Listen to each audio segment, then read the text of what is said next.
Well, let's turn to the latest on coronavirus because the number of cases continue to climb around the world. The U.S. here has more than 1.8 million confirmed cases, and worldwide that number has surpassed 6.4 million. Now, for more on this, I want to bring in Dr. Isaac Bogoch. He's an infectious disease specialist. And Dr. Bogoch, let's first get to this news that we got out this afternoon. It was a study published in the New England Journal of Medicine, and all had to do with hydroxychloroquine and the fact that it did not prevent people from contracting coronavirus. We know that this was touted by President Trump numerous times as a preventative measure, something that he personally even said had used. What are your thoughts on this and just what this means in terms of where we stand trying to contain this virus and also potential treatment out there? Yeah, I mean, obviously that's a disappointing result, and it was a very well-conducted study. Before we had this study, there was really no empiric data to demonstrate whether or not hydroxychloroquine would work to prevent the infection or not. There was just speculation and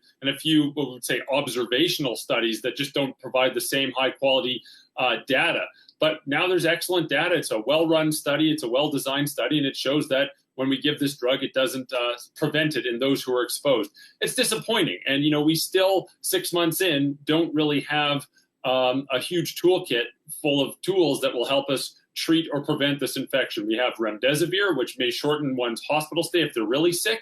And that's about it.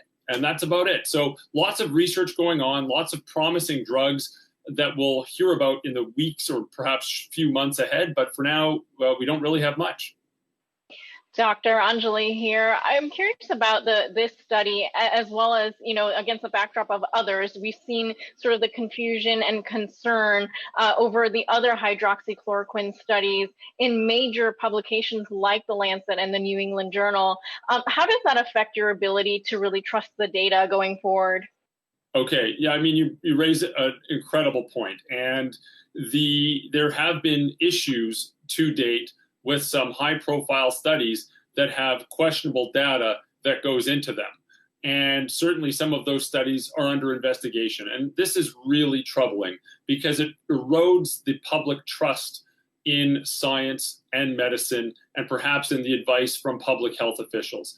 And it's awful. I mean, it does a lot more than just portray data that might not be accurate. It can have a rippling effect in the general community. And it's so damaging and it's upsetting to see. Transparency is crucial. Data transparency is crucial. And for example, we'll see with this upcoming study that's going to be published, I think it's released at 5 p.m. today, you will see the utmost of data transparency. And anyone who needs to ask, who's curious about any particular part of the study can dig deep and answer those questions because the data is made available to the general public. Right. And just pivoting to vaccines for a second, I know that Dr. Fauci talked to JAMA yesterday, and we were talking about this timeline, and there's a lot of focus on this timeline, whether or not it's going to be a 2020 or 2021. What are your thoughts on that?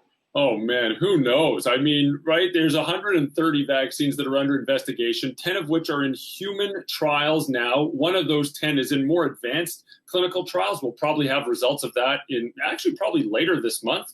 So probably late June, we'll hear if it has some efficacy in humans. That's pretty phenomenal if you think about it. We've only known this infection has existed for 6 months, and we're already in phase 2, early phase 3 clinical trials for one of these vaccines. Yeah, sure, it certainly might make some time. It takes some time. We only know that maybe 2 or 3% of these vaccines under investigation will actually reach the market. And sadly, we have to be patient, but I always bet on human ingenuity, and it looks like there are some very clever vaccines that are in more advanced stages of development, and I think we're going to have some successes soon.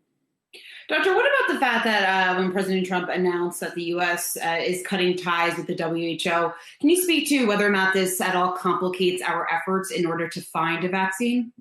Yeah, I mean, I would say it complicates efforts for multiple fronts well beyond COVID-19. So, of course, in the midst of a pandemic, the WHO is going to need all the funding it can have to really help manage this. And I appreciate that some people feel that there might have been, some slip-ups along the way or things could have been done better. Sure, let's fix it. Let's make it better.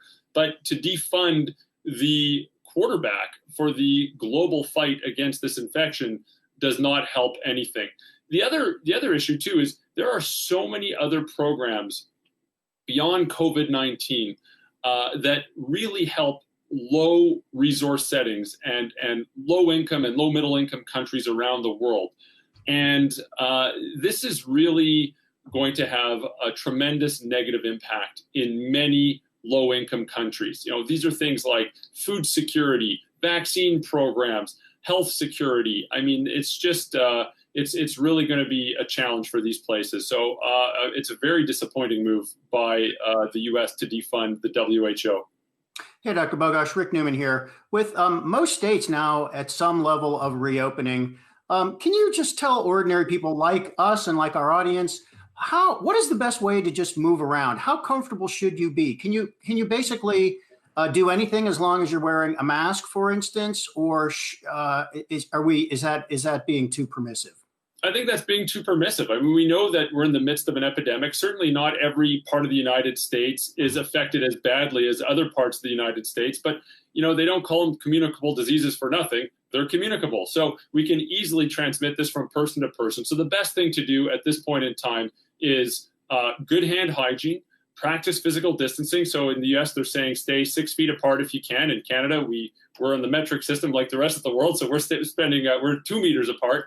And of course, in areas where you can't practice physical distancing, put a mask on. I understand that some jurisdictions are requiring mask use for entering some stores. Other places say it's voluntary. But if you're if you're in an area where you can't be 6 feet apart from someone, you should certainly have a mask on. It can reduce the spread of this infection. So those are three simple things that people can do: mask wearing in crowds, physical distancing, hand hygiene. And I think the fourth one that's often forgotten is, if there's high contact surfaces, if you're, for example, in an office building or a business, you wipe those down as frequently as possible with just any regular products will do the trick.